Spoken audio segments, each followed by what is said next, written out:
चलो मेरे साथ। उसी समय भगवान श्री राम का अश्वमेध यज्ञ चल रहा था नैमिषारण्य में। नैमिषारण्य की भूमि बड़ी पावन भूमि है। नैमिषारण्य की भूमि ने जितनी कथा सुनी है उतनी कथा दुनिया की किसी भूमि ने नहीं सुनी। वो कथा की भूमि श्री सूत जी महाराज ने नैमिषारण्य में समस्त पुराणों की कथा सुनी।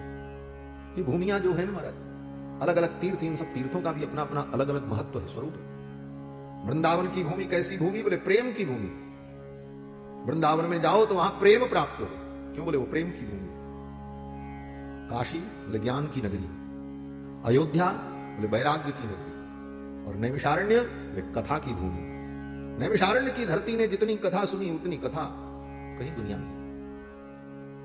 और उस समय नैमिषारण्य में भगवान श्री राम का अश्वमेध यज्ञ चल रहा था। महर्षि वाल्मीकि कुश और लौ को लेकर के आए। अभी तक कुश लौ को यह मालूम नहीं है कि ये अश्वमेध यज्ञ करने वाले जो जजमान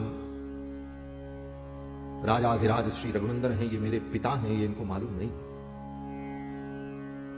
बोले कथा सुना रहे हैं लौ कुश, और सारी कथा उन्होंने पढ़ी है, इनको पता नहीं कि ये पिता है। बोले महर्षि वाल्मीकि ने पता होने ही नहीं दिया। यहां तक कि कुश और लौ को यह भी नहीं मालूम है कि मेरी मां का नाम क्या है।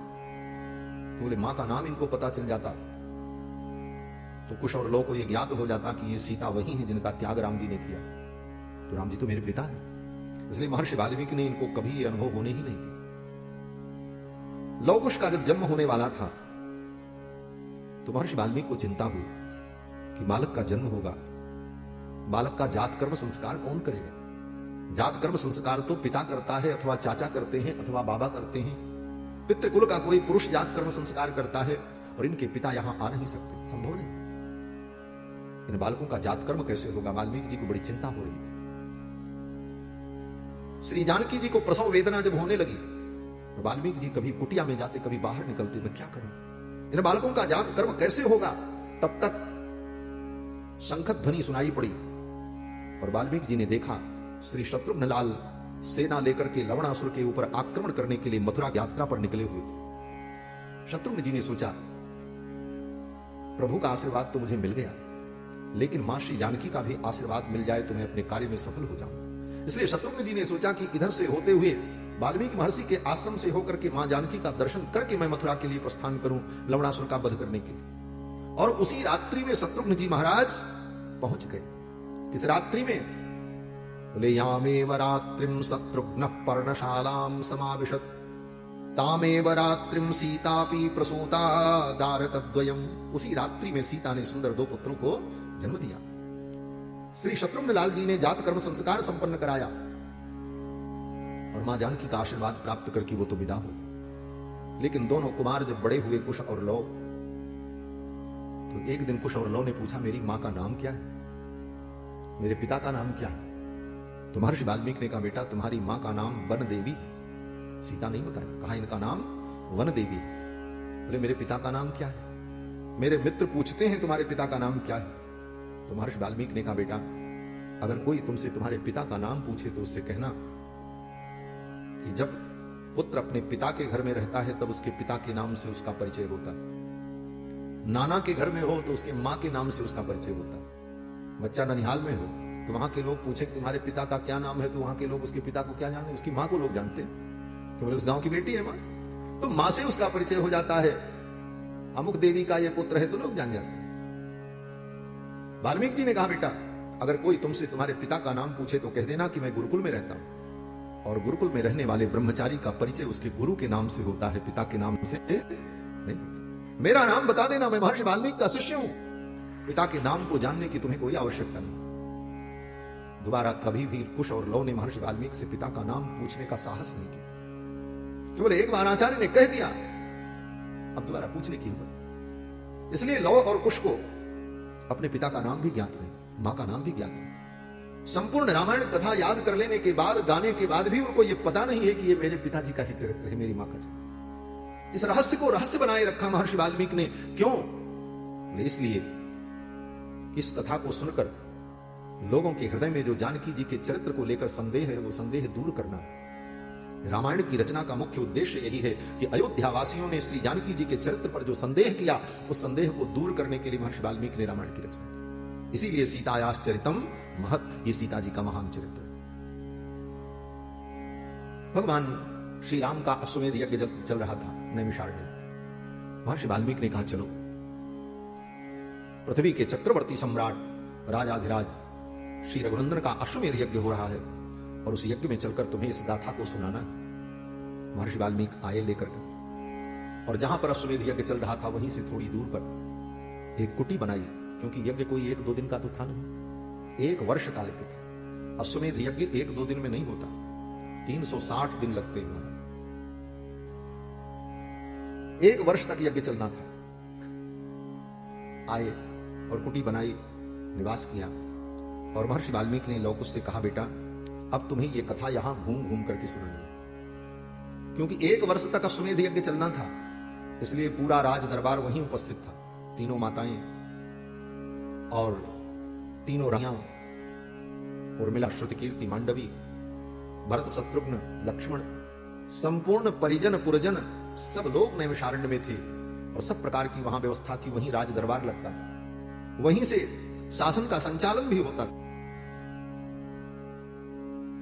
महर्षि वाल्मीकि कुश और लौ को लेकर के आए और कहा बेटा अब तुम्हें यह कथा यहां घूम घूम करके सुनानी है, कहीं बैठ कर नहीं सुनानी, व्यासपीठ पर बैठ करके कथा नहीं कहनी, घूम घूम करके कथा सुनानी है। दोनों भाइयों ने अपने हाथ में वीणा ले ली और वीणा बजाकर गा गा करके राम कथा सुनाने लगे नैमिषारण्य की पावन धरती पर। अब तो अपार जन समूह उनके पीछे पीछे चलने लगे इस कथा को सुनने। जहां वो जाते दोनों भाई, हजारों की भीड़ उनके पीछे चलती कथा सुनने की, चलती फिरती कथा होने लगी। और आप कल्पना करो, कोई व्यक्ति बहुत सुंदर गायन कर रहा हो, कथा सुना रहा है, और उसके गायन को, उसके व्याख्यान को सुनने के लिए हजारों लोग उसके पीछे चल रहे हों मार्ग पर, क्या स्थिति होगी? मार्ग जाम हो जाएगा। जाम लग गया हमारा, आज भी जाम लगता है, और जाम में फंस जाए तो चाहे प्रधानमंत्री ही क्यों ना हो, जब तक जाम खुलेगा नहीं तब तक वो जा नहीं सकता। और आज के इस जाम में कौन फंस गए? बोले भगवान श्री राम फंस गए। भगवान श्री राम रथ पर बैठ करके आ रहे थे उधर से, और इधर से कुश और लौ दोनों भाई रामायण का गान करते हुए जा रहे थे, हजारों की भीड़ थी। भगवान श्री राम ने देखा ऐसा गायन, रथ्यासुराज मार्गेशु ददर्श भरताग्रज। भरताग्रज श्री रघुनंदन ने जब देखा और इस गायन को सुना, बड़े प्रसन्न हुए। भगवान श्री राम ने अपने मंत्रियों से कहा इन दोनों ऋषि कुमारों को आदर पूर्वक बुला करके मेरे दरबार में लाओ और इनकी कथा मेरे दरबार में होगी और सभी लोग सुनेंगे, मैं भी सुनूंगा। सेवक लोग गए, आदर पूर्वक कुश और लौ को लेकर के आए। दरबार में व्यासपीठ लगी, भगवान श्री राम सिंहासन पर विराजमान हुए, प्रजा के लोग बैठे, बड़े बड़े मंत्री बैठे, बड़े बड़े ऋषि मुनि महात्मा बैठे, वशिष्ठ, जाबाली, वामदेव, मार्कंडेय, कात्यायन, ये सब महामुनि लोग विराजमान हुए। और कुश और लौ दोनों भाई भगवान की कथा का गायन करने लगे। अब ये दोनों भाई कैसे गा रहे हैं? वाल्मीकि जी कहते हैं कि ततस्तुतौ राम वच प्रचोदिता वगायताम मार्ग विधान संपदा। ततस्तुतौ राम वच प्रचोदितौ, भगवान श्री राम के कहने पर, उनकी प्रेरणा से दोनों भाई जब रामायण का गान करने लगे तो अगायताम मार्ग विधान संपदा, मार्ग पद्धति से कथा प्रचोदित हो। भगवान श्री राम के कहने पर, उनकी प्रेरणा से दोनों भाई जब रामायण का गान करने लगे तो अगायताम मार्ग विधान संपदा, मार्ग पद्धति से कथा का गान कर रहे हैं। भगवान की कथा के गायन की पद्धति जो है वो 2 प्रकार की, एक मार्ग पद्धति, एक देसी पद्धति। इसमें अंतर क्या है? बोले जिस भाषा को सीमित लोग जानते हो, जिस भाषा में सीमित लोग की बोली हो, सीमित लोग बोलते हो, व्यवहार में लेते हो, ऐसी भाषा में भगवान की कथा को सुनाना देसी पद्धति। और जिस भाषा को अधिकतम लोग समझते हो उस भाषा में भगवान की कथा का वर्णन करना, ये मार्ग पद्धति। कुश और लौ ने मार्ग पद्धति में भगवान की कथा का गायन किया, अगायताम मार्ग विधान संपदा। और भगवान श्री राम भी कथा सुन रहे। जब सभी लोग भगवान की कथा सुनने में, रामायण कथा सुनने में सभी लोग दत्तचित्त हो गए, तो राम जी ने देखा अब मुझे भी अपने सिंहासन से उतरकर नीचे चलकर भूमि पर बैठकर कथा श्रवण करना चाहिए। भगवान श्री राम की मर्यादा दी। कथा सुनने की विधि क्या है? कहते हैं समासनात् पुण्य हानि। कथा सुनाने वाले व्यास के बराबर आसन लगा करके अगर कोई बैठे कथा सुनने के लिए तो उसके पुण्य का नाश हो जाता है। उच्चाच्च निरयम ब्रजेत, और सुनाने वाले व्यास से ऊंचे आसन पर बैठ करके अगर कोई कथा सुने, सुनाने वाला नीचे और सुनने वाला ऊपर, बोले वो नरक में जाता है। उच्चाच्च निरयम ब्रजेत। इसीलिए हनुमान जी महाराज को भी पिशाच बनना पड़ा। कथा है। भगवान श्री कृष्ण ने जब गीता का उपदेश किया तो श्री हनुमान जी महाराज कहां बैठे थे? बोले अर्जुन के रथ की ध्वजा में बैठे हुए और भगवान गीता का उपदेश सुना रहे। अर्जुन ने भी सुना और हनुमान जी ने भी सुना। हनुमान जी ने सुना तो भगवान श्री कृष्ण ने कहा, हनुमान, ज्ञानोपदेश सुनने के लिए व्यक्ति को नीचे बैठना चाहिए और तुम मुझसे भी ऊपर बैठ करके इस ज्ञानोपदेश को ग्रहण किए हो, इसलिए तुम्हें पिशाच बनना पड़ेगा। और हनुमान जी को पिशाच बनना पड़ा और पिशाच बनकर के उन्होंने पैशाची भाषा में गीता का व्याख्यान किया और तब जाकर के उस कर्म का प्रायश्चित्त हुआ। उच्चाच्च निरयम ब्रजेत। तो भगवान श्री राम ने भी विचार किया कि सिंहासन पर बैठ करके मैं कथा सुनूं, ये मर्यादा नहीं। सचापि राम परिषद गतः शनैः। राम जी अपने सिंहासन से उठे और उतर करके नीचे जाकर के परिषद में लोगों के बीच में, साधारण लोगों के बीच में राम जी बैठ के कथा सुने। और कैसे गए? वाल्मीकि जी कहते हैं, सचापि राम परिषद गतः शनैः। अत्यंत धीरे से गए। कथा में आने की एक विधि है, समझो। कथा में आप आओ तो कैसे आओ? बोले इतने धीरे से आओ और बैठ जाओ, किसी को पता ही नहीं चले कब आप आए। और आप कथा सुनने आओ और सुनने वाले सभी श्रोताओं का ध्यान आपकी तरफ आकृष्ट हो जाए आपके व्यवहार से, आपके आचरण से, तो आपने कथा में आकर के अपराध कर दिया। लोगों का ध्यान जो भगवान में था, उस ध्यान को आपने तोड़कर अपनी तरफ आकृष्ट किया, इसलिए आपको दोष लगा। भगवान श्री राम इतने धीरे से उतरे, किसी को पता ही नहीं चला। सचापि राम परिषद गतः शनैः बुभूषयासक्त मना बभूव। और भूमि में जाकर के साधारण लोगों के बीच में राम जी बैठ गए और कथा श्रवण कर गए। इतने धीरे से बैठे कि जिसके बगल राम जी बैठे उसको भी पता नहीं चला। ये मर्यादा राम जी की। अब राम जी बैठ करके कथा सुने। इस रामायण की यह विशेषता है कि इस कथा को स्वयं राम जी ने सुना है। स्वयं राम जी ने बैठकर संपूर्ण रामायण को सुना है और कुश और लव ने सुनाया है। राम जी बैठ के सुनने। यहां पर हमारे आचार्य पूर्व पक्ष के रूप में शंका उपस्थित करते हैं कि ये राम जी का ही चरित्र है और राम जी ही सुन रहे हैं। जो अपना चरित्र सुने, अपनी प्रशंसा सुने, वो उत्तम पुरुष नहीं हो सकता। और ये तो पुरुषोत्तम है। पुरुषोत्तम होकर अपना चरित्र स्वयं सुन रहे हैं, जबकि उत्तम नायक का यह लक्षण नहीं। उत्तम नायक का लक्षण क्या है? राम जी तो उत्तम नायक है और केवल मनुष्यों के ही नायक नहीं है, सबके नायक हैं। अखिल कोटि ब्रह्मांड नायक है, साधारण नायक थोड़ी। जय जय सुर नायक जन सुखदायक प्रणत पाल भगवंत। और ऐसे उत्तम नायक होकर, सर्वोत्तम नायक होकर अपना चरित्र सुन रहे हैं। दशरूपकार अपने ग्रंथ में जहां पर नायिका और नायक के भेद का निरूपण करते हैं, वहां पर कहते हैं कि धीरोदात्त विकथन।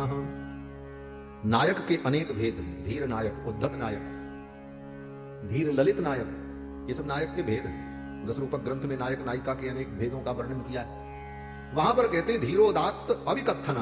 धीरोदात्त नायक तो वो होता है जो अविकथन होता है, अपनी प्रशंसा नहीं सुनता। और ये राम जी सर्वोत्तम नायक होकर अपनी ही कथा सुन रहे हैं। ये पूर्व पक्ष उपस्थित किया, शंका उपस्थित की। इसका उत्तर देते हैं श्री गोविंदराज स्वामी जी महाराज कि राम जी धीरोदात्त नायक हैं और राम जी अपनी कथा नहीं सुन रहे हैं। क्यों? बोले ये रामायण राम जी की कथा नहीं है, ये तो सीता जी का चरित्र है। कृष्णम रामायणम काव्यम सीतायाश्चरितम। नहीं तो ये संगति नहीं लगेगी। सीतायाश्चरितम महत, सीता जी के महान चरित्र को भगवान सुन रहे। भगवान कथा को सुनकर आनंदित हो रहे हैं। बुभूषयासक्त मना बभूव। अब लवकुश दोनों भाई कथा का वर्णन कर रहे हैं। सर्वप्रथम दोनों भाइयों ने अयोध्या की महिमा का वर्णन किया, क्योंकि ये कथा अयोध्या की है। अयोध्या के उस धरती की है जिस धरती ने भगवान श्री राम के चरण का संस्पर्श प्राप्त किया है, उस पावन धरती से यह कथा शुरू। इसलिए कुश और लव ने सर्वप्रथम अयोध्या की महिमा का वर्णन किया। अयोध्या क्या है?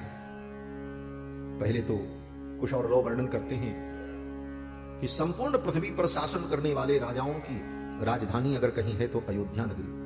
सर्वा पूर्वमियम एसाम आसीत कृत्स्ना वसुंधरा। संपूर्ण वसुंधरा जिन राजाओं के द्वारा शासित होती रही, उन राजाओं की राजधानी अगर कहीं है तो वो अयोध्या है। और ये अयोध्यापुरी क्या है? कुछ और लोग कहते हैं कि प्रजापति मुपादाय नृपाणाम जयशालिनाम। प्रजापति ब्रह्मा के द्वारा अयोध्या का राज्य महाराज इक्ष्वाकु को दिया गया, और उस समय से यहां के जितने राजा हुए सब चक्रवर्ती सम्राट हुए, संपूर्ण पृथ्वी का पालन करते। और इस वंश में जितने राजा हुए, उन राजाओं के चरित्र का अगर वर्णन किया जाए तो बड़ा विस्तार हो जाएगा, एक अलग ग्रंथ ही बन जाएगा। इसलिए वाल्मीकि जी वर्णन करते हैं, कुछ और लोग कहते हैं अनेक राजाओं का चरित्र नहीं, एक चरित्र केवल सुन लो बस, एक राजा का चरित्र। कौन से राजा का? बोले एसाम सगरो नाम। इस वंश के एक राजा थे जिनका नाम सगर था। बोले उनका चरित्र क्या है? बोले उनका एक चरित्र देख लो बस। ये शाम च सगरो नाम सागरो ये न खानितः। जिसने सागर बना दिया। सागर जिसको हम समुद्र कहते हैं, ये समुद्र किसने बनाया? बोले समुद्र सारी दुनिया में, पृथ्वी पर चारों तरफ समुद्र का जल है, और इस इतने बड़े जलाशय को किसने बनाया? वाल्मीकि जी कहते हैं अयोध्या के राजा महाराज सगर ने बनाया, इसीलिए उसका नाम सागर है। सागरो ये न खानिता। अयोध्या की महिमा पूरी दुनिया में है। और इसी वंश में इक्ष्वाकु। ये इक्ष्वाकु कौन है? कहते महाराज इक्ष्वाकु का मतलब, इक्ष्वाकु का अर्थ है इक्ष माने गन्ना, गन्ने को कहते हैं इक्षु। और इक्षु की विशेषता क्या होती है? बोले बहुत मीठा होता है, सारी मिठाई उसी से बनती, गन्ने के रस से। तो इक्षु के अंदर जो मिठास है, गन्ने के रस के समान मिठास जिसकी वाणी में हो, जिसके वाक में हो, उसका नाम इक्ष्वाकु। ऐसे महाराज इक्ष्वाकु, उनके वंश में भगवान श्री रघुनंदन का प्रादुर्भाव। और महाराज इक्ष्वाकु बहुत बड़े कर्मयोगी थे, और सर्वप्रथम गीता का उपदेश इस धरती पर किसी ने पाया है तो महाराज इक्ष्वाकु ने पाया। आप कहोगे गीता का प्रथम उपदेश तो अर्जुन को दिया था भगवान ने। भगवान ने अर्जुन को जो गीता का उपदेश किया वो तो बहुत बाद में किया है, द्वापर युग में किया। और स्वयं भगवान श्री कृष्ण गीता में कहते हैं, अर्जुन ये जो ज्ञान मैं तुमको दे रहा हूं, ये ज्ञान नया नहीं है। इस ज्ञान को सर्वप्रथम मैंने विवस्वान सूर्य को दिया था। इमं विवस्वते योगम प्रोक्तवान महमव्ययम विवस्वान मनवे प्राह मनुरिक्ष्वाकवे ब्रवीत। इस ज्ञान का प्रथम उपदेश मैंने सूर्य भगवान को दिया था, और सूर्य भगवान ने अपने पुत्र वैवस्वत को दिया, और वैवस्वत मनु ने यह ज्ञान इक्ष्वाकु को दिया। इस धरती पर गीता का प्रथम ज्ञान अगर किसी को मिला पहली बार तो महाराज इक्ष्वाकु को मिला। और ऐसे इक्ष्वाकु के वंश में भगवान श्री राम प्रकट है। इक्ष्वाकु वंश प्रभवो रामो नाम जनईश्रुतः। महाराज इक्ष्वाकु का वर्णन किया और कहते हैं अयोध्या नाम नगरी तत्रासील लोक विस्तृता। कुश और लव अयोध्या की महिमा का जब वर्णन करते हैं तो कहते हैं ये अयोध्यापुरी तत्रासील लोक विस्तृता, तीनों लोकों में ये विस्तृत है। उस समय भी अयोध्या नगरी को तीनों लोकों में लोग जानते हैं, और आज भी अयोध्या नगरी को जितने लोग जानते हैं उतने लोग अन्य नगरी को नहीं जानते। आज भी आप इस पृथ्वी पर चले जाओ दुनिया के किसी कोने में, अगर वहां किसी से पूछो कि भाई भारतवर्ष देश में, भारत देश में कोई उत्तर प्रदेश नाम का प्रांत है, तो शायद बहुत से ऐसे लोग हों जिनको न पता हो कि उत्तर प्रदेश नाम का कोई प्रांत, कोई स्टेट है। लेकिन अयोध्या भारत में कहीं है, ये दुनिया के हर प्राणी को मालूम आज भी। तत्रासील लोक विस्तृता, तत्रासील लोक विस्तृता।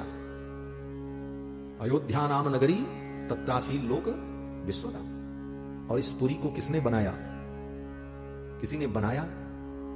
किसी ने बसाया? कहते नहीं, मनु इसके शासक हुए, लेकिन मनुना मानवेंद्रेण शासिता, परंतु ये पुरी कहते हैं या पुरी निर्मिता स्वयं। ये अयोध्यापुरी स्वयं निर्मित है, इसको किसी ने बनाया नहीं। मनुना मानवेंद्रेण या पुरी निर्मिता स्वयं, जो स्वयं निर्मित पुरी है, जिसको किसी ने बसाया नहीं, किसी ने बनाया नहीं, स्वयं व्यक्त पुरी है, उसका नाम अयोध्यापुरी। और 7 मोक्षदायिनी पुरियों में कनिष्ठिका अधिष्ठित प्रथम गणना इसकी होती, अयोध्या मथुरा माया काशी कांची हेमंतिका। विश्व की प्रथम नगरी अयोध्या नगरी, और सभी मानवों के पूर्वजों की नगरी अयोध्या नगरी। दुनिया में कहीं भी कोई मानव है तो उस मानव के पूर्वज कौन है? बोले मनु महाराज हैं। और मनु महाराज कहां के राजा थे? बोले अयोध्या के राजा थे। विश्व के समस्त मानव सृष्टि का मूल स्थान अयोध्यापुरी। अयोध्या नाम नगरी तत्रासी लोक विस्तृता, मनुना मानवेंद्रेण या पुरी निर्मिता स्वयं। और ये अयोध्यापुरी वैकुंठ का हृदय। श्री मनु जी महाराज भगवान से मांग करके इस पुरी को लेकर के आए, और भगवान की ये अयोध्यापुरी जो वैकुंठ का हृदय है, भगवान के सुदर्शन चक्र पर विराजमान। अयोध्यापुरी को लेकर के जब मनु जी महाराज आए तो अयोध्यापुरी को जब पृथ्वी पर स्थापित करने लगे तो पृथ्वी अपनी कक्षा से इधर उधर जाने लगी। तो वैकुंठ के हृदय स्वरूपा अयोध्यापुरी को धारण करने का सामर्थ्य पृथ्वी में नहीं। तब भगवान ने अपने सुदर्शन चक्र को भेजा, और भगवान के सुदर्शन चक्र पर विराजमान अयोध्यापुरी है। या चक्रो परिराजते भुवि सदा, भगवान के सुदर्शन चक्र पर विराजमान अयोध्यापुरी। इसीलिए वेदों में अयोध्यापुरी का जब वर्णन किया तो कहते हैं अष्टचक्रानवद्वारा देवानां पूह अयोध्या। अष्टचक्रानवद्वारा देवानां पूह, देवानां पूह माने देवताओं की पुरी, देवताओं की नगरी अयोध्यापुरी, भगवान के चक्र पर विराजमान ऐसी दिव्य अयोध्यापुरी का वर्णन किया। और वो अयोध्यापुरी कितनी बड़ी है?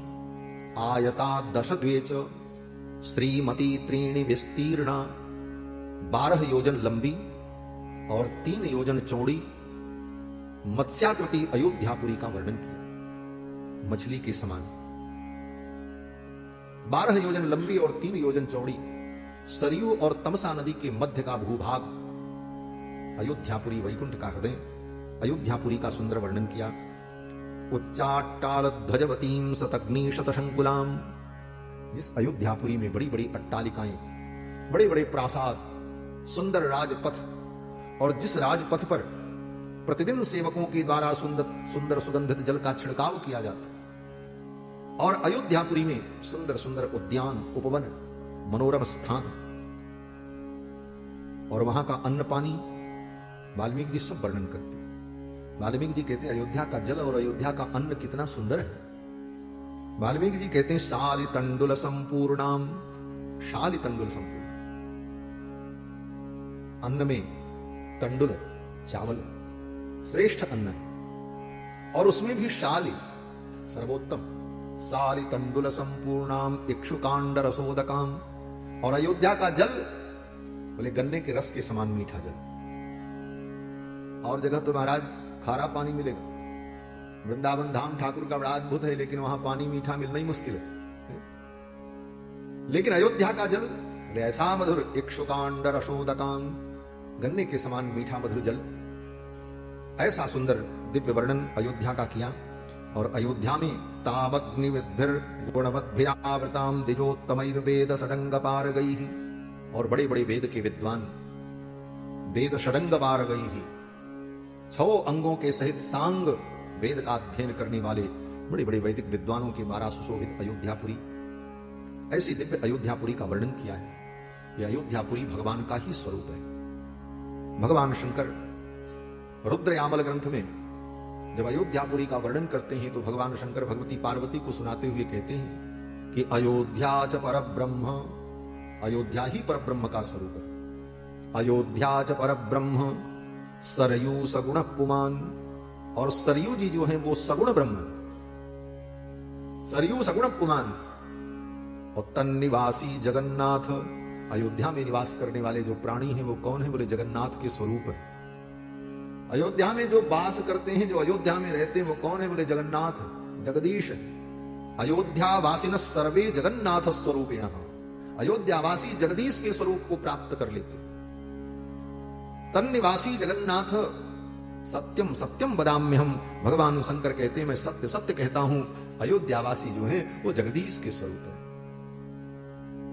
ऐसा दिव्य वर्णन अयोध्या का भगवान शंकर ने किया।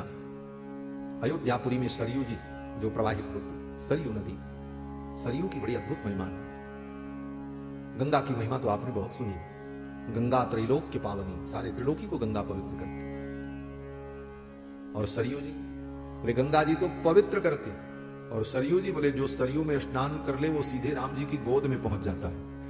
राम जी उसको उठा करके अपनी गोद में बैठा लेते महाराज। राम जनते भी नहीं प्रयासा, राम जनते भी नहीं प्रयासा, मम समीप नर पावहि वासा, मम समीप नर पावहि वासा, मम समीप नर पावहि वासा, मम समीप नर पावहि वासा, राम जनते भी नहीं प्रयासा, राम जनते भी नहीं प्रयासा, राम जनते भी नहीं।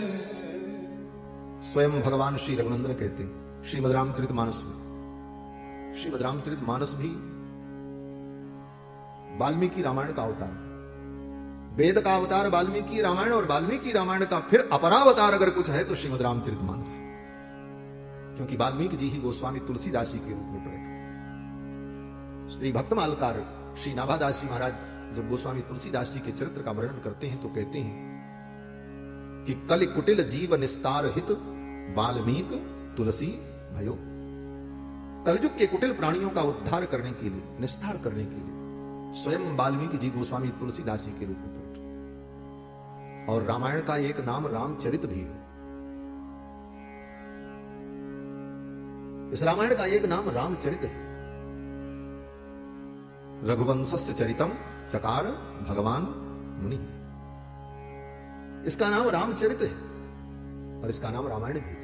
तो रामायण नाम से तो वाल्मीकि जी ने रचना की, और फिर वही वाल्मीकि जी महाराज जब गोस्वामी जी के रूप में प्रकट हुए तो उन्होंने जो रचना की उसका नाम रखा रामचरित। और रामचरितमानस में स्वयं भगवान कहते हैं कि जा मज्जनते बिनहि प्रयासा, ओम मम समीप नर पावहि वासा। सरयू की महिमा क्या है? बोले सरयू में जो स्नान करेगा वो मेरे समीप आ जाएगा, मैं उसको अपनी गोद में बैठा लूंगा। सरयू में स्नान करने का फल है राम जी की प्राप्ति। और ये सरयू जी कौन है? बोले ये वासिष्ठी। भगीरथ जी गंगा को लाए, इसलिए गंगा का नाम भागीरथी है। और सरयू जी को इस पृथ्वी पर लेकर के कौन आया? बोले वशिष्ठ जी महाराज लेकर के आए हैं, इसलिए सरयू जी का नाम वासिष्ठी। ये वशिष्ठ तनया है।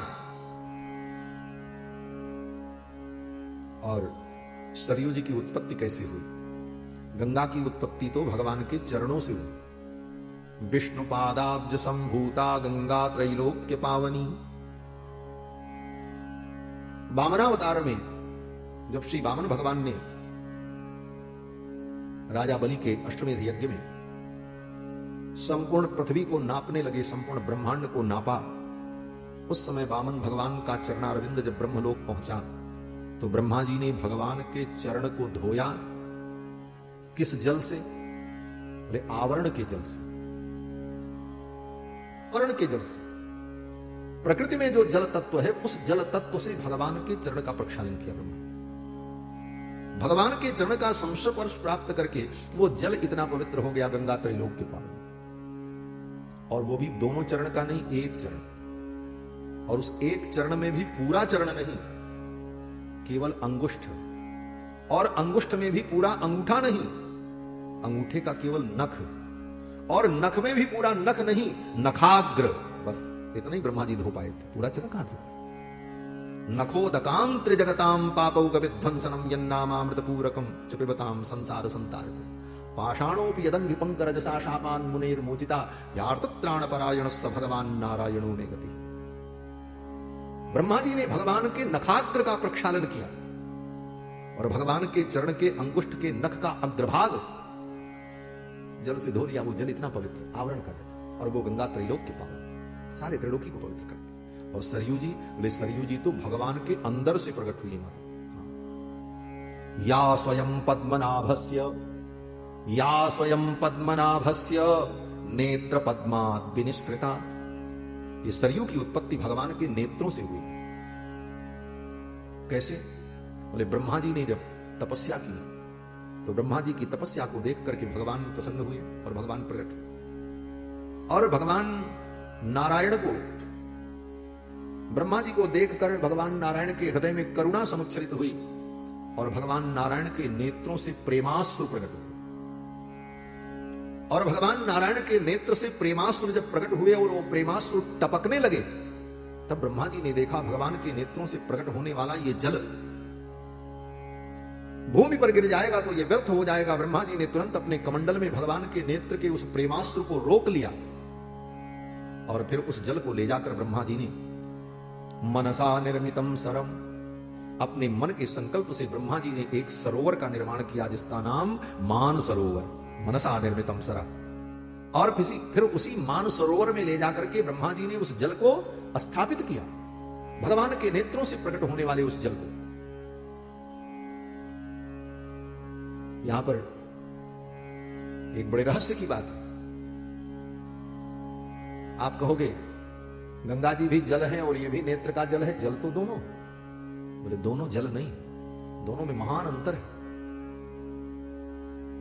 प्रकृति के अंतर्गत जो जल है उस जल का भगवान के चरणों से संस्पर्श कराया वो तो गंगा जी, लेकिन भगवान के नेत्रों से जो अश्रु प्रकट हुआ वो जल के रूप में दिख तो रहा है लेकिन वो जल नहीं है। क्यों? बोले हमारे आपके आंख से जो आंसू निकलता है वो तो जल है। क्यों? बोले पंचरचित शरीर में जल तत्व होने के कारण वो जल है। चित जल पावक गगन समीरा पंचरचित यह अधम शरीरा।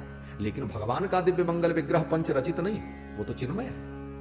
भगवान का श्री विग्रह क्या है? बोले अखंड एक रस है, रसो वैसा, वहां दूसरा कोई तत्व नहीं। अखंड एक रस आनंद तत्व है। आनंदमयोभ्यासात आनंदमयोभ्यासात आनंदमयोभ्यासात श्रुति कहती। एक तत्व है भगवान में, केवल आनंद तत्व, सच्चिद घन तत्व, और कोई दूसरा तत्व ही नहीं। तो भगवान के नेत्रों से जो आंसू प्रकट हो रहा है वो आंसू भी क्या है? बोले भगवान ही है, दूसरा कोई तत्व नहीं है। क्यों? बोले उनके अंदर जल तत्व, पृथ्वी तत्व, वायु तत्व, आकाश तत्व नहीं, वो तो आनंद तत्व है। आप प्रणखात सुवर्णमयः, वेद कहता है। उपनिषद में भगवान के स्वरूप का जब वर्णन किया तो आप प्रणखात सुवर्णमय, नख से लेकर सिख पर्यंत भगवान एक रस, एक तत्व, आनंद तत्व, प्रकाश तत्व, ज्योति तत्व, जो भी कह लो, रस तत्व। और वही तत्व जल के रूप में आंखों से प्रकट हो रहा है। भगवान ही जल के रूप में प्रकट। भगवान के अंदर, भगवान के श्री विग्रह में जो कुछ है सब भगवत तत्व ही है, दूसरा कुछ है ही नहीं। हमारे पूज्य स्वामी जी महाराज एक उदाहरण सुनाते थे कि हमारी अयोध्या में कभी आप आओ, जरूर आओ, कभी नहीं जरूर आओ, हम निमंत्रण देते हैं, अयोध्या का दर्शन करो। और जो लोग दर्शन किए वो बड़े बड़भागी हैं और बार बार पधारो अयोध्या। अयोध्या में तो महाराज स्वर्ग के देवता भी आते हैं। नारद आदि सनकादि मुनीषा दर्शन लागे कौशलाधीशा, दिन प्रति सकल अयोध्या आवन। रोज आते हैं नारद आदि और आकर के राम का दर्शन करते। हमारे पूज्य स्वामी जी महाराज कहा करते थे, हमारे यहाँ अयोध्या में दीपावली के समय में एक मिठाई बनती, चीनी की मिठाई, उसमें कुछ नहीं होता, केवल चीनी ही रहती। वो चीनी की चाशनी बनाकर विभिन्न आकृति के सांचे में डाल करके जमा देते हैं और बाजार में वो बिकती है। और वो सांचा कैसा होता है? बोले जैसा वो बना ले, कमल का फूल, गुलाब का फूल, मकान, कलश, हाथी, घोड़े, सब चीनी के ही बिकते हैं। चीनी का हाथी, चीनी का घोड़ा। तो पूज्य स्वामी जी कहते थे वो चीनी का हाथी ले आओ बाजार से खरीद के, और फिर उसकी पूंछ चाटो, चाहे उसकी जीभ चाटो, चाहे उसकी सूंड चाटो, सब चीनी ही तो है, दूसरा कुछ तो है नहीं। बोले जैसे चीनी का हाथी, उसमें एक ही रस है, दूसरा कोई रस नहीं। देखने में वो हाथी दिख रहा है, उसके पैर है, पूंछ है, सूंड है, लेकिन है क्या? बोले है तो केवल चीनी ही, दूसरा कुछ नहीं। उसी प्रकार भगवान की आकृति, उनका विग्रह देखने में नराकृति है, परंतु एक ही तत्व है, आनंद तत्व, दूसरा कोई तत्व नहीं। तो भगवान के नेत्रों से जो अश्रु प्रकट हो रहा, वो अश्रु भी क्या है? वो जल नहीं है, वो आनंद तत्व है, ब्रह्म तत्व है। जल, जल की व्युत्पत्ति क्या? बोले ज, जायते जस्मात इति जह और लियते इसमिन यति लह। जिससे सब कुछ उत्पन्न हो उसको कहते हैं ज, और जिसमें सब कुछ लीन हो जाए उसको कहते हैं ल, और दोनों को मिला दें तो क्या है? बोले जल। वो जल है। वो जल कौन है? बोले भगवान। और वही जल सरयू जल। सरयू जी साक्षात ब्रह्म स्वरूप है। ब्रह्मा जी महाराज ने ले जाकर के उस जल को मानसरोवर में स्थापित किया, और मानसरोवर से वो प्रकट हुई, सर से प्रकट हुई, इसलिए उनका नाम सरयू पड़ा। सरा जाता सरयू, सर से प्रकट हुई इसलिए उनका नाम सरयू पड़ा है। और सरयू जी अयोध्या में प्रवाहित होती, नित्य प्रति अयोध्या के लोग सरयू में स्नान करते। बड़ी सुंदर कथा है। एक दिन श्री दशरथ जी महाराज सरयू में स्नान करके संध्या वंदन कर रहे थे। राम लक्ष्मण भरत शत्रुघ्न चारों भाई सो करके जब उठे, नींद खुली, तो नींद खुलते ही पिताजी का स्मरण किया। बाबूजी कहां है? बाबूजी कहां? सेवकों ने कहा महाराज तो स्नान करने गए। चारों भाई महल से निकले, 5-5 वर्ष के बाद चारों भाई महल से निकले और दौड़ते हुए सरयू जी के तट पर पहुंच गए। दशरथ जी महाराज सरयू में स्नान करके सूर्य भगवान को अर्घ देकर सूर्योपस्थान करके आंखों को बंद करके गायत्री का जप कर रहे थे। तब तक चारों भाई खेलते खेलते पहुंच गए सरयू के तट पर। पिताजी को देखा और पिताजी पिताजी कहते कहते चारों भाई झम झम पानी में कूद गए। सरयू जी छप की आवाज आई, पानी में हलचल हुई। दशरथ जी का ध्यान टूटा। दशरथ जी ने देखा राम लक्ष्मण भरत शत्रुघ्न चारों भाई पानी। अब तो दशरथ जी भयभीत हो गए, छोटे छोटे बालक कहीं डूब न जाए, इसको पकड़ो कि इसको पकड़ो कि इसको बचाओ, एक बच्चा हो तो बचा ले। अब तो दशरथ जी बड़े व्याकुल हुए, कहीं मेरे ये बालक जल में डूब न जाए। और दशरथ जी महाराज ने तुरंत आंखों को बंद किया और कहा, हे सरयू, हे पुण्य सलिले, हे वासिष्ठी, मेरे बालकों की रक्षा करो। उसी समय भगवती सरयू प्रकट हो गई। सुंदर श्वेत कमल पर विराजमान भगवती सरयू के दिव्य स्वरूप का दशरथ जी ने दर्शन किया। और सरयू महारानी ने सुंदर मोतियों की माला चारों कुमारों के गले में पहनाई, और चारों कुमारों को गोद में लेकर के सरयू महारानी बैठ गई। और सरयू जी ने दशरथ जी से कहा, राजन, यही मेरा स्वरूप है। भगवान श्री रघुनंदन, ये चारों भाई सदा नित्य मेरी गोद में खेलते हैं, यही मेरा स्वरूप है। और जो व्यक्ति यहां स्नान करने के लिए आवे, वो पहले मेरे इस स्वरूप का ध्यान करे। सरयू जी ने कहा कि जो व्यक्ति सरयू में स्नान करने के लिए आवे तो पहले सरयू के तट पर खड़े होकर के सरयू जी के उस स्वरूप का ध्यान करे कि भगवती सरयू की गोद में राम लक्ष्मण भरत शत्रुघ्न चारों भाई 5-5 वर्ष के बालक बैठे। मेरे इस स्वरूप का जो ध्यान करके और फिर चारों कुमारों को प्रणाम करके जो व्यक्ति सरयू में स्नान करेगा, वो बिना प्रयास के ही समस्त बंधनों से मुक्त होकर के भगवान श्री रघुनंदन के पादारविंद को प्राप्त करेगा। ये सरयू जी की महिमा। जा मज्जन ते बिनहि प्रयासा, मम समीप नर पावहि।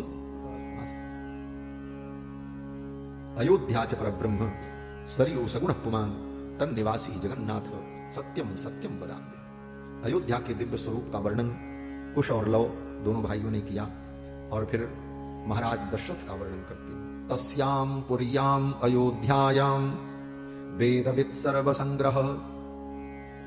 उस अयोध्यापुरी में महाराज श्री दशरथ, तस्याम पुर्याम अयोध्यायाम वेदविद सर्व संग्रह, जो वेदविद है, सर्व संग्रह, जिनके पास सब प्रकार का संग्रह।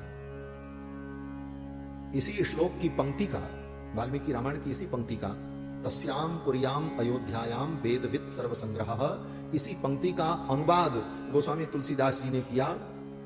अवधपुरी रघुकुल मणि रावु, वेद विदित तेहि दशरथ राव। और यहां पर कहते हैं वेदविद सर्व संग्रह। श्री दशरथ जी महाराज दीर्घदर्शी महातेजा, जो दीर्घदर्शी है, महान तेजस्वी हैं, दूरदर्शी हैं, पौरजान पद प्रिय, और अपने जनपद के सभी नागरिकों को परम प्रिय, जिनको अपने नागरिक प्रिय किम वह। ऐसे श्री दशरथ जी महाराज इक्ष्वाकूणाम अतिरथो, जो इक्ष्वाक वंश के अतिरथी वीर हैं और बहुत बड़े यज्ञवान हैं, जिन्होंने अनेक महान बड़े बड़े यज्ञ किए। यज्वा धर्म परो वशी, धर्मपरायण, वशी, जिन्होंने अपनी इंद्रियों को अपने वश में कर रखा। महर्षि कल्पो, हैं तो राजा लेकिन किसी महर्षि से कम नहीं। महर्षि कल्पो राजर्षि, त्रिश्लोके सुविश्रुतः, और तीनों लोकों में जिनकी चर्चा होती है। दशरथ जी महाराज केवल पृथ्वी पर ही जाने जाते हो ऐसी बात नहीं, स्वर्ग में भी इनकी चर्चा। स्वर्ग में भी अगर देवराज इंद्र को कभी कोई आवश्यकता होती, कोई सलाह लेनी होती, तो दशरथ जी महाराज को सादर बुलाते। और दशरथ जी महाराज को बैठने के लिए गद्दी क्या मिलती स्वर्ग में मालूम? ये नहीं कि देवराज इंद्र अपने सिंहासन पर बैठे और दशरथ जी के लिए अलग सिंहासन लगा दें। हाँ, जिस सिंहासन पर देवराज इंद्र बैठते, उसी सिंहासन में आधे में देवराज और आधे में दशरथ जी महाराज बैठते। यह सम्मान था महाराज दशरथ का स्वतंत्र। त्रिशलोकेषु ईश्वर। कभी श्री दशरथ जी महाराज स्वर्ग में गए देवराज इंद्र के बुलाने पर, ऐसे नहीं जाते थे, बुलावा आता था सम्मान पूर्वक, तब जाते थे। और बैठते कहां थे? बोले देवराज इंद्र अपने ही बगल में उनको अपने सिंहासन पर। ये सम्मान दशरथ जी। वाल्मीकि जी कहते हैं कि धनैश्च संचयैश्चान्यैः। दशरथ जी के पास धन और संचय कितना है? धन का संचय बोले इतना है दशरथ जी महाराज के पास धन कि शक्र वैश्रवणोपम, इंद्र और कुबेर के समान संपत्ति और वैभव श्री दशरथ जी महाराज के पास। इसी श्लोक की पंक्ति का अनुवाद गोस्वामी तुलसीदास जी महाराज ने मानस में किया। अवध राज सुरराज सिंहाई। अयोध्या के राज को देखकर सुरराज देवराज इंद्र भी सिहरते थे।